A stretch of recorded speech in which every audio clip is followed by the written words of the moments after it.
Hello दोस्तों, स्वागत है आपका क्रेजी जैक ट्यूटोरियल की एक और नई क्रेजी सी वीडियो में। मैं हूं गौरव और आज की इस वीडियो में मैं आप सभी लोगों को सिखाने जा रहा हूं कक्षा 10 के गणित से प्रश्नावली 7.2 के क्वेश्चन नंबर 7 को।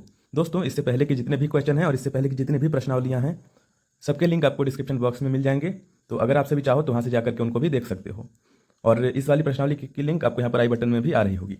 चलिए दोस्तों, क्वेश्चन नंबर 7 को यहाँ पर हम लोग देखते हैं। इसमें हमको कहा गया है बिंदु ए के निर्देशांक ज्ञात कीजिए, जहां ए बी एक वृत्त का व्यास है जिसका केंद्र 2, -3 है तथा बी के निर्देशांक 1, 4 हैं। प्रश्न को आपसे बहुत ही ध्यान से समझिए। प्रश्न में दोस्तों हमें एक बहुत ही सिंपल सा लाइन कहा गया है कि जहां ए बी एक वृत्त का व्यास है। अब वृत्त मतलब कि अपना ये देखिए, ये जो आप सभी देख रहे हो गोला, ये है आपका वृत्त। ये वृत्त है, गोला नहीं, ये वृत्त है। ठीक है, वृत्त। ठीक है, तो इसमें हमको कहा जा रहा है कि इसका जो व्यास है, एक वृत्त का व्यास जिसका केंद्र 2, -3 है तथा बी के निर्देशांक 1, 4 हैं। तो सबसे पहले तो यह अपना वृत्त हो गया। अब आपको एक चीज़ समझनी पड़ेगी कि वृत्त का व्यास क्या होता है। वृत्त का व्यास होता है, ये है, जैसा कि आप सभी यहाँ पर देखिए, हम इसके मध्य से एक लाइन लेकर के जाएंगे जो कि इसके इस वाले मध्य बिंदु को भी छुएगी। ठीक है, व्यास कैसे भी वापसी बना सकते हो। व्यास मतलब कि ये दोनों पॉइंट और इसके साथ ये जो पॉइंट होता है जहां से हम लोग सर्कल पूरा लेते हैं, ठीक है, वह वाला टच होना चाहिए तीनों। तो वह अपना क्या कहलाता है, केंद्र पर लिया गया जो ये जो लाइन है, खींचा गया, इसको हम लोग व्यास कहते हैं। ठीक है, तो यह हो गया अपना व्यास। ठीक है, अब इसको हमको कहा जा रहा है कि जहाँ ए बी एक वृत्त का व्यास है, यानी कि यह अपना ए बी है, बिंदु है, नाम दे दिया हमने, जिसका केंद्र को ओ नाम दे देते हैं। यह है अपना 2, -3, यह हमको केंद्र दिया गया है। ठीक है, और बी के निर्देशांक हैं, इसके निर्देशांक है 1, 4। तो हमको एक याद करना है। अब एक याद करने के लिए सबसे पहले जो है वह हम लोग क्या करेंगे कि इसके जो निर्देशांक हैं यह है अपने x1, यह हम लोग मानेंगे। ठीक है, यह चीज़ हम लोग ने मान ली खुद से यहीं पर डायग्राम में। और इसको आप सभी, अगर आपको पेपर में बनाना होगा तो आप सभी को पेंसिल से बनाना। ठीक है, अब देखिए हम लोग अब फटाफट से हल करना शुरू करते हैं। तो यहाँ पर मैं आंसर लिख देता हूँ और यहाँ से हल करते हैं। तो देखिए, सबसे पहली चीज़ कि हम लोग क्या लिखेंगे कि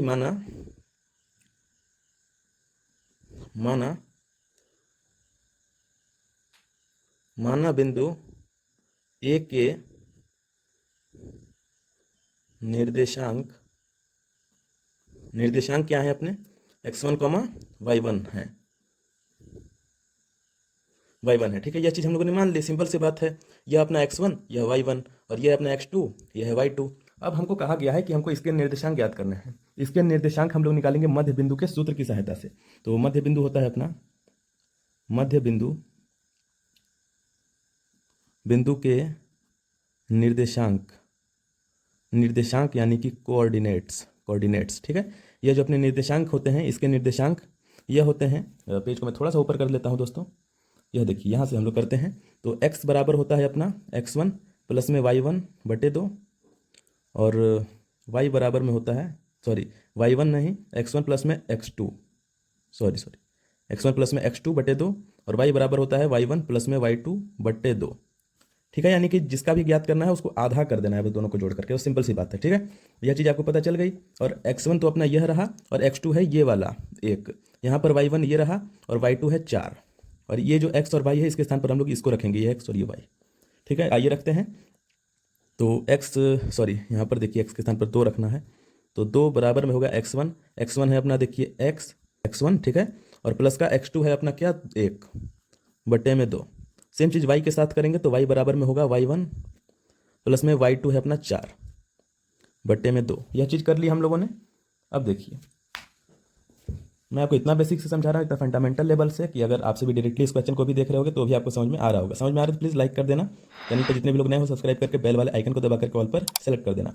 ठीक है, अब देखिए, अब यहाँ पर हमको हल करना पड़ेगा। किस प्रकार से हल करेंगे वह आपको देखना है। ठीक है, यहाँ पर y के स्थान पर हमको एक चीज़ रखनी थी। आइए मैं एक लाइन और यहाँ पर कर देता हूँ अच्छे अक्षरों से। ठीक है, तो ये अपना 2 बराबर में x1 प्लस में 1/2, और y के स्थान पर है अपना, देखिए -3 बराबर में y1 प्लस में 4/2। यह चीज़ है। अब इसको हमको हल करने के लिए क्या करना है कि यह जो 2 है इसको हम लोग बराबर के इधर लेकर के आएंगे और यह भी जो 2 है इसको बराबर के इधर लेकर के आएंगे।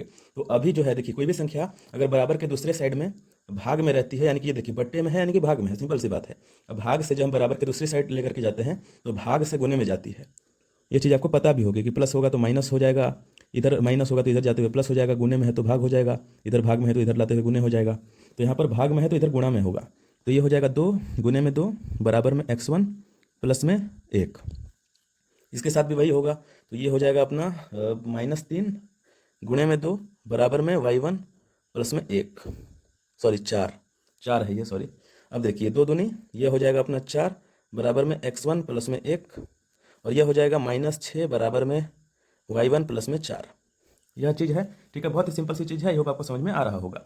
अब देखिए अब हम लोग क्या करेंगे कि यह जो 1 है अब इसको इधर लेकर के आएंगे, तो मैंने आपको बता रखा है कि इधर प्लस में है तो इधर माइनस, तो 4 माइनस में 1 बराबर में x1, ठीक है। और ये है अपना इधर प्लस का इधर माइनस में आएगा, तो -6 -4 बराबर में y1, ठीक है। अब देखिए 4 में से 1 गया, यह बच गया अपना 3 बराबर में x1, या फिर हम लिख सकते हैं x1 बराबर में 3। तो यह जो है अपना पहला उत्तर है। अब इसी प्रकार से माइनस माइनस, देखिए माइनस माइनस संख्याएं जुड़ जाएंगी, पर जो अपना चिन्ह होता है वो माइनस का ही रहता है, तो -10 हो जाएगा, -10 बराबर में y1, या फिर आपसे भी लिख सकते हो और y1 बराबर में -10, यह चीज़ आपसे भी लिख सकते हो। अब इसको हम लोग यहाँ पर लिख भी देते हैं, यह है अपना दूसरा बाय द वे, ठीक है। अब इसको हम लोग यहाँ पर एक लाइन भी लिखेंगे कि अतः बिंदु ए के निर्देशांक हैं। अब इसको हम लोग यहाँ पर ब्रैकेट में लिख देते हैं। सबसे पहले x आएगा, x1 है अपना 3 और y1 है अपना -10। यह है आपका आंसर। आई होप आपको वीडियो अच्छी लगी होगी। अच्छी लगी तो प्लीज़ लाइक कर देना। चैनल पर आपसे में से जितने भी लोग नए हो, पुराने भी हो और अभी तक सब्सक्राइब नहीं किया है, तो सब्सक्राइब करके बेल वाले आइकन को ऑल पर सेलेक्ट कर देना, ठीक है। इससे आपको आगे आने वाली वीडियोज़ की नोटिफिकेशन मिल जाएंगी और आप सभी कोई भी लेक्चर देखना नहीं भूलोगे। चलिए दोस्तों, मिलते हैं अगले वाले प्रश्न के साथ अगले वाले वीडियो में। तब तक के लिए जय हिंद, वंदे मातरम।